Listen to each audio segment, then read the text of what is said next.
The Yellow Wallpaper is a semi-autobiographical account of Charlotte Perkins Gilman's experiences after giving birth to her first child, written in 1892.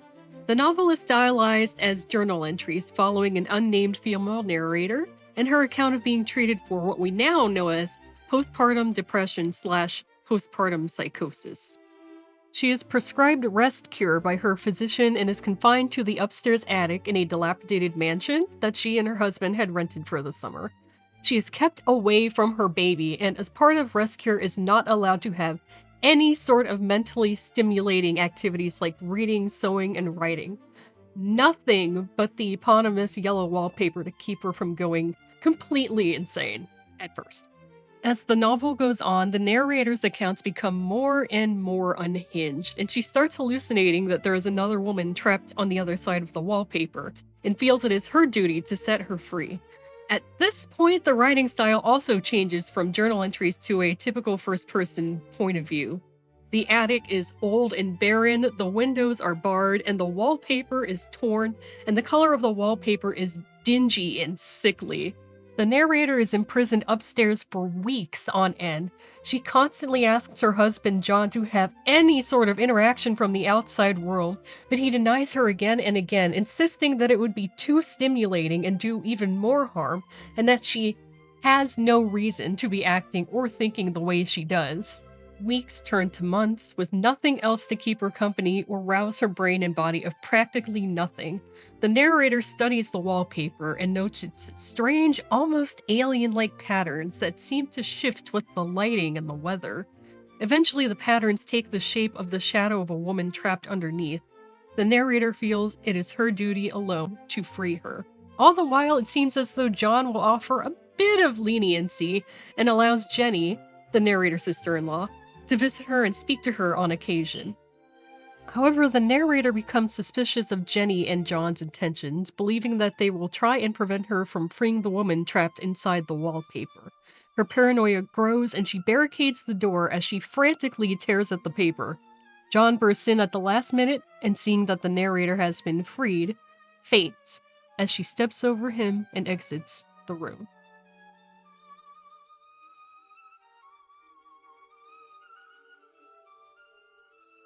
Although it isn't stated directly, the narrator is oppressed by virtue of being a woman in society, and she knows this. Her struggles and desire to be free are echoed in Gilman's own feelings of being suffocated due to her gender. And yes, I know that many first-wave feminists were racist and proponents of eugenics, and that Gilman was no exception. Kind of ironic considering that freaking Harriet Beecher Stowe was one of her father's aunts who she grew up with? In the book Invisible Women, Exposing Data Bias in a World Designed for Men, author Caroline Criado Perez points out that medical research and diagnostic norms have often been built around male bodies. The result is that women's symptoms are more likely to be treated as atypical, brushed off as stress, or simply just not taken as seriously, and those gaps can be even wider for women of color who face multiple layers of bias in healthcare.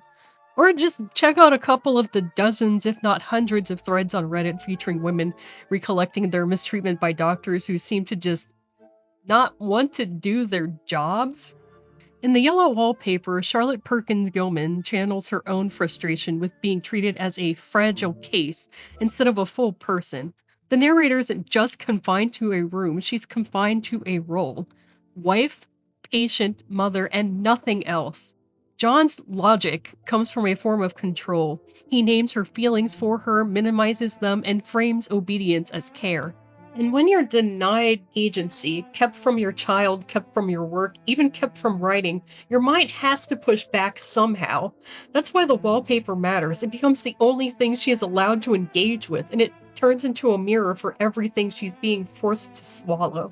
I also can't confirm this, but I want to believe that Ellen's level in the video game adaptation of I Have No Mouth and I Must Scream being saturated in yellow is a shout out to this story. There's even a shadow villain showing her worst fear. Like, that can't all just be intentional.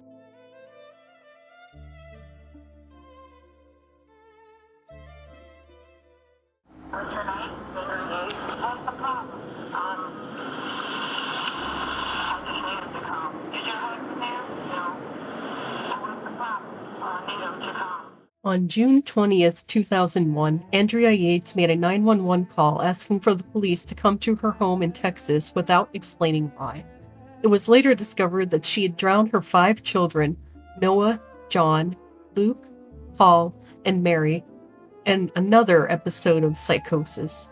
I have vague memories about when the case first broke, and the media throughout the entirety of the hearings and trials barely, if at all, mentioned her long, extensive history of mental illness since she was a teenager, her multiple suicide and self-harm attempts, the fire and brimstone cult that she had been in contact with, who had been essentially brainwashing her to believe that she was evil just by virtue of being a woman, and that Rusty Yates, her husband, had left her alone with the children after being explicitly told not to do so.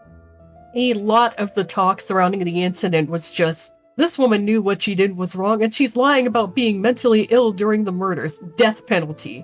In a 2006 retrial, she was found not guilty by reason of insanity and moved to a mental health facility. Eerily and infuriatingly, Rusty Yates echoes the John's mindset in the story. The idea that mental illness is just laziness or weakness, something you can tough love out of someone.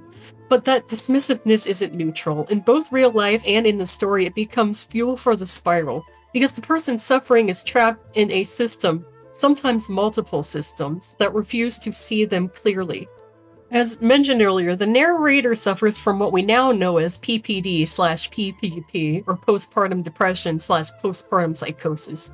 In universe, her condition is dismissed as hysteria, which was basically a catch-all term for any mental affliction that affected a woman. I feel like many people would see rest cure and think it involves just like resting in bed all day and wouldn't think twice about how awful it really is. Yeah. Like, remember guys, they didn't have internet. You couldn't do anything for yourself because it would be considered too stimulating. Like, you couldn't even do so much as sit up and feed yourself. You had a nurse to do it for you. And most of the time, your nurse was like the only person you could socialize with. Granted, this was like decades before psychologists like John Bowlby and Mary Ainsworth formalized attachment theory, the idea that early bonds help regulate stress, shape a child's sense of safety, and affect a parent's confidence and well-being. But like, even without the vocabulary, Gilman captures the truth. Separating a vulnerable mother from her child and stripping away purpose and stimulation doesn't calm the nerves. It just unravels your mind and your body. It's insane. What's funny is that Silas Weir Mitchell, the creator of the rest cure, is considered to be the father of neurology and discovered 2 diseases, complex regional pain syndrome and erythromelalgia, and coined the term phantom limb, although he wasn't the first person to notice phantom limb syndrome. The narrator is basically regarded and condescended to by everyone around her. Her husband, John, who is a physician, tells her that she has no reason to be feeling the way that she does, as many people with mental illness are patronized even today. She takes tonics, phosphates, and/or phosphites, told that she just needs to essentially get over her temporary nervous depression. This only sends her into a deeper depression as she knows there's something wrong with her, but is treated as a capricious person by everyone but doesn't want to be seen as a burden at the same time. Spending the entire summer in this room with everything planned for me. What I eat, who I see, what I do. In isolation, now how can that be good for me? By the end, the story stops being about a creepy wallpaper and becomes about a haunted system, a culture that treats women suffering as misbehavior. The trapped woman in the pattern is the narrator, but it's also a broader metaphor for anyone whose voice is treated like noise until they break. And I think that's why the Yellow Wallpaper still hits today. It's a warning about what happens when care turns into control. If you're interested in this topic, I recommend you check out The Bell Jar by Sylvia Plath or The Vegetarian by Hong Kong, both of which cover similar themes and topics. Healing requires listening, real support, and real autonomy, because silence isn't medicine. Absence of evidence shouldn't be mistaken for evidence of absence.